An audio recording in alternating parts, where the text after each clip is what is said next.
What's up guys, I'm Ben and this is KameTrick. It's a channel where we enjoy drifting both in the simulator like on Assetto Corsa and in real life using my S13 and hanging out with my buddies as we drift in the central USA. And you may have noticed if you've been watching my channel for a while that we haven't seen a whole lot of real life drifting lately.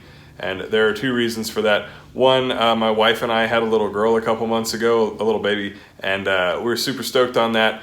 But transitioning from like an internet drift dad to a real in the flesh drift dad has taken a little bit of a toll on my schedule. Current mood, Skyrim and chill.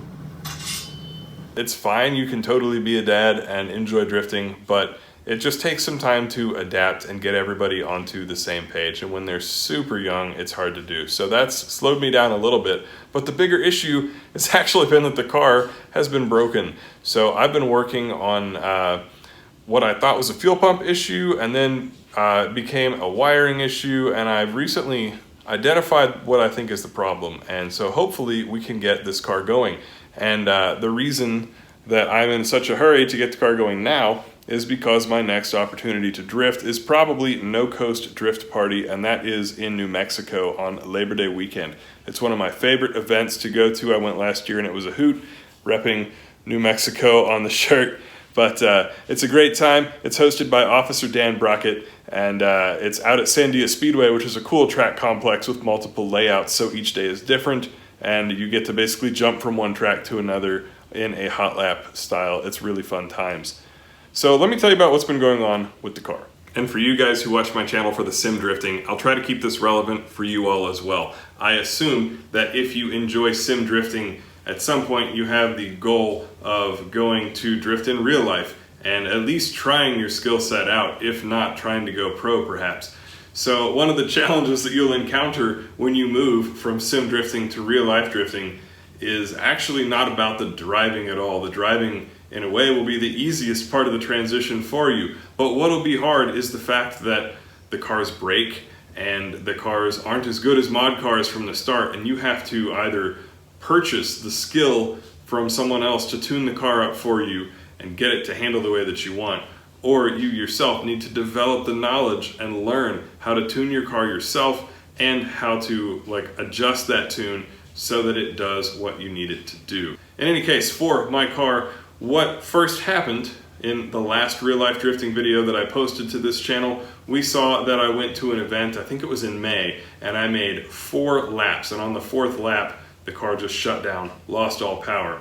The fuel pump wasn't running. So if you're trying to diagnose an issue with your car, one of the first things to check if it won't fire up is to listen for the fuel pump. If you've got a drift car like I do, and you put a bigger fuel pump in it, it's quite easy to hear like a bzzz, an electrical whir from the pump running. So I went back to the car, into the trunk, listened for the pump, didn't hear anything. I assumed it was a dead pump. And that pretty much ended my day, because for local events, I just haven't been carrying a spare pump. I don't really want to deal with opening the gas tank up and pulling that out.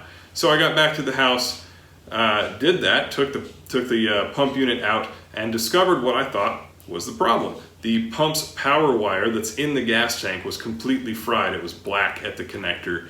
And so I thought, okay, either the pump itself has grenaded or at least the wiring has. I bought a new pump and swapped that in.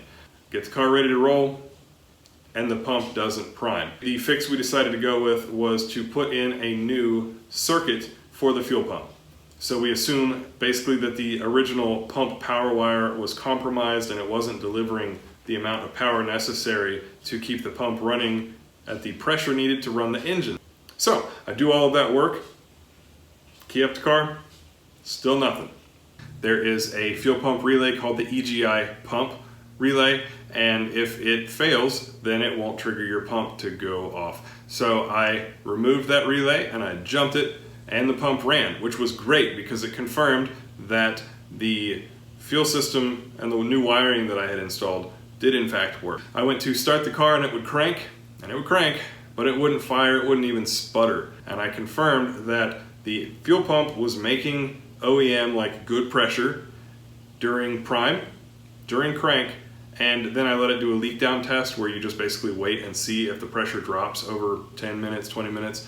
And that'll tell you if there's a leak and it passed that. It only lost like 1 or 2 psi. So basically the fuel system is healthy. The fuel wiring is healthy. That's not the problem, it's something else.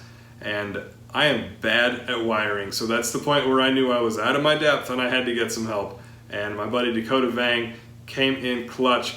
A couple other people did as well, but Dakota really gets a shout out here because he walked my dumbass through every single step of what I needed to do and sometimes reminded me how to do it. We checked for spark. There was no spark on either bank. We checked for injector pulse. There was no injector pulse at either bank. I used an OBD2 scan tool that I also picked up through a loaner tool program, which is totally free. You should look that up if you don't know about it. And I had used it before, and it connected to the car before. It could not establish a connection to the ECU this time, which is a little scary. So at this point, I'm thinking maybe the ECU is dead. But Dakota walks me through how to check the different pins on the OBD2 port in the car and verify that the port is generating good ground and good power. It was fine. So then we go ahead and disconnect the ECU and we start probing the wiring harness to see if there's any breaks in the wiring harness. My swap harness connector to the ECU pin does not have continuity, so there's a break there somewhere.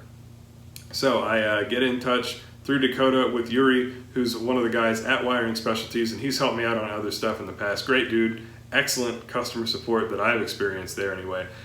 And we tell him the problems, we tell him what we've tested, and he says look for a melted connector. And so I didn't see anything out of the ordinary. See if I can get that to focus for you guys. But when I unplugged it, I was able to see that there was in fact damage. And then when I took a closer look at the wires, you can see that the red wires are a little charred and that gray wire is absolutely charred. So this ended up being the problem. Power is coming from the chassis into the wiring harness, and this has basically melted and it's keeping that from going through the relays and into the ECU. So I have no ECU power. So I talked to Yuri about this, and he said that if I ship him the harness, he will retrofit in a, we didn't go into detail, but basically that he will fix this, I assume, with a bigger gauge wire that can handle the excess power. But he said he'd take care of it, and he'd take care of it for free, so you can't beat that. That's excellent customer support. That said though, I said, Yuri, man, I've got a No Coast Drift Party coming up in like 3 weeks, and I really want to go, and I want to drive. Can we get this done in that time? And he said, no, we've got shows going on, we've got a lot of things happening in August, probably not. But what you can do is patch the connector that will hopefully get you through your 2-day drift event, and then you can ship it up to me in September after the event is over, and we'll get it taken care of for free. So that's what we're gonna do. The first challenge is getting at these wires. On this side, it's not so bad. I could cut them way back here where there's a fair amount of room to work with, although several are the same color, so that concerns me a bit. However, I really want to do it up here, and I'll have to do it up here on the other side. So I'm going to use this where I have more room. Here's what we got. These were also burned that I couldn't depin them from this connector. This sucks, there's just not much room to work. This is the one that's all damaged. I kind of hate to use it like this. I don't really trust my crimp tool to do a good job cutting through this, because if I mess anything up, I'm literally out of wire. I know I could cut further back into the harness, but I'm going to try to avoid doing that.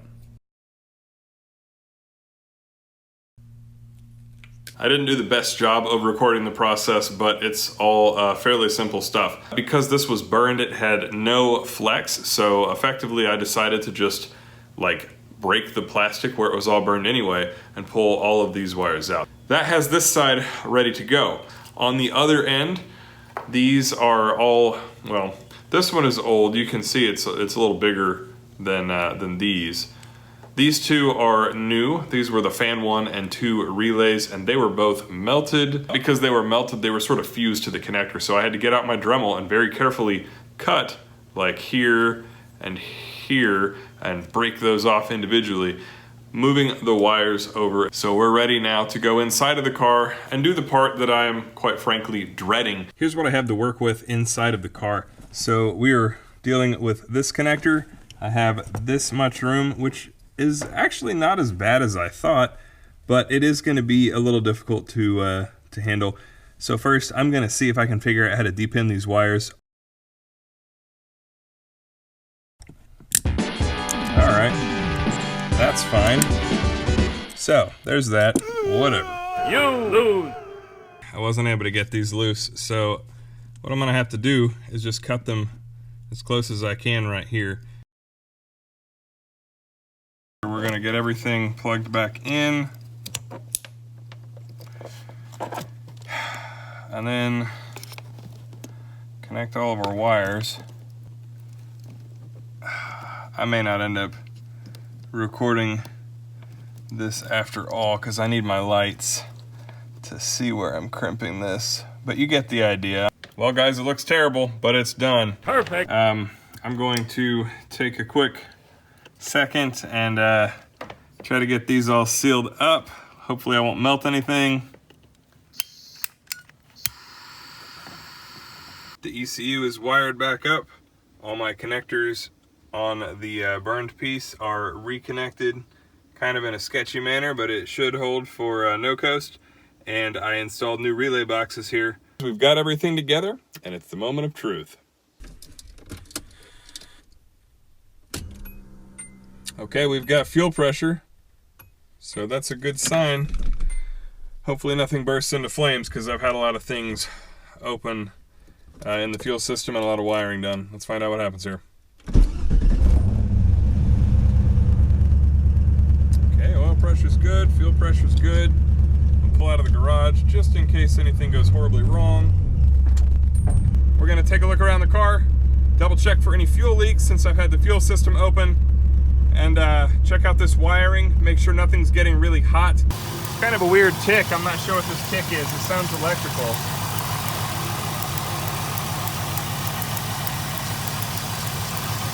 So I gotta figure that out, but otherwise the car is running great. First.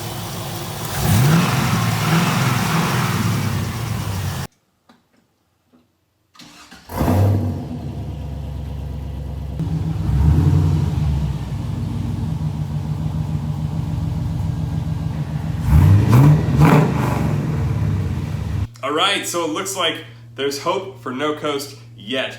Now, I didn't run the car for very long because it was getting dark, it was getting kind of late. So later on, I'm gonna run the car some more, see if the wires are still getting super hot, see if there's anything I can do to shore that up, or at least make sure nothing's gonna melt instantly, because it's not worth doing 16 hours round trip of driving just to have the car, you know, die as soon as the fans run for an hour. So we're gonna check a couple things like that, shore the car up if everything looks good, make a couple of purchases from Amazon Prime, sponsor me, so that we can get the truck ready to go, my camping setup, which I'm gonna try to camp out of that camper top in the truck, ready to go, and a few last things for the car, a few extra tires as well.